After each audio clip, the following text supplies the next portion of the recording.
اعوذ باللہ من الشیطان الرجیم بسم اللہ الرحمن الرحیم الحمدللہ رب العالمین اللہم صلی علی محمد وآل محمد۔ محترم ناظرین، درس تفسیر قرآن کریم، آج ہم سورہ فرقان کی آیت نمبر 35 سے ترجمہ اور مختصر تفسیر بیان کریں گے۔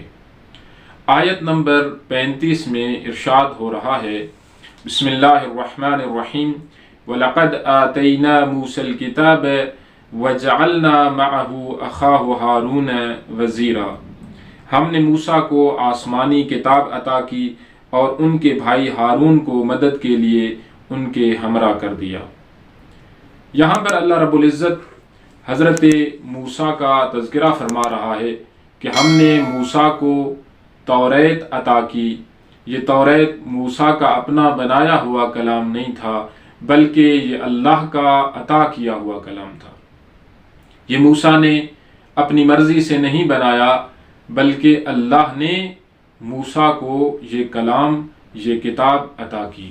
اور اسی طرح جس طرح کہ موسیٰ نے اس کتاب توریت کو خود نہیں بنایا، بلکہ اللہ نے اسے یہ کتاب عطا کی ہے، اسی طرح وَجَعَلْنَا مَعَهُ أَخَاهُ هَارُونَ وَزِيرًا، ہم نے قرار دیا اس کے ساتھ ہارون کو، کہ جو اس کا بھائی تھا، کیا قرار دیا؟ اس کا وزیر۔ یعنی جس طرح توریت کو حضرت موسیٰ نے خود نہیں بنایا، اسی طرح انہوں نے اپنا وزیر خود نہیں چنا، اسی طرح انہوں نے اپنے وزیر کا خود انتخاب نہیں کیا، بلکہ اللہ نے حضرت ہارون کو ان کا جانشین قرار دیا ہے، ان کا قائم مقام قرار دیا ہے، ان کا وزیر قرار دیا ہے۔ وزیر کہتے ہیں کہ جو بھاری ذمہ داریاں، سنگین ذمہ داریاں اٹھانے والا ہو۔ جو شخص کسی کی سنگین ذمہ داریاں اٹھاتا ہے، اسے اس کا وزیر قرار دیا جاتا ہے۔ الہی جتنے بھی عہدے ہیں، چاہے وہ خلافت کا عہدہ ہو، چاہے وہ نبوت کا عہدہ ہو، چاہے وہ رسالت کا عہدہ ہو، چاہے وہ امامت کا عہدہ ہو، جتنے بھی الہی عہدے ہیں وہ اللہ نے خود عطا کیے ہیں، اور قرآن کریم میں ان کا تذکرہ فرمایا ہے۔ کسی جگہ پر یہ نہیں فرمایا کہ رسول خود بن گئے، نبی خود بن گئے، یا ائمہ خود بن گئے، بلکہ جہاں خلافت کا مسئلہ آتا ہے تو وہاں پر اللہ فرشتوں سے یہ خطاب کرتے ہوئے نظر آتا ہے کہ انی جاعل فی الارض خلیفہ، کہ میں زمین پر خلیفہ قرار دینے والا ہوں، میں خود یعنی میں اللہ قرار دینے والا ہوں خلیفہ، جانشین۔ اور اسی طرح جب نبوت کی بات آتی ہے تو ہمیں قرآن میں یہی نظر آتا ہے وَهَبْنَا لَهُ إِسْحَاقَ وَيَعْقُوبَ وَكُلًّا جَعَلْنَا نَبِيًّا۔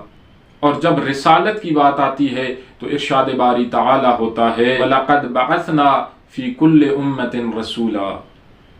اور اسی طرح جب منصب نبوت اور رسالت کے بعد منصب امامت کی بات آتی ہے تو اللہ یہ ارشاد فرماتے ہوئے نظر آتا ہے انی جاعلک للناس اماما۔ اور ایک اور مقام پر ارشاد ہو رہا ہے جعلناہم ائمۃ یہدون بامرنا۔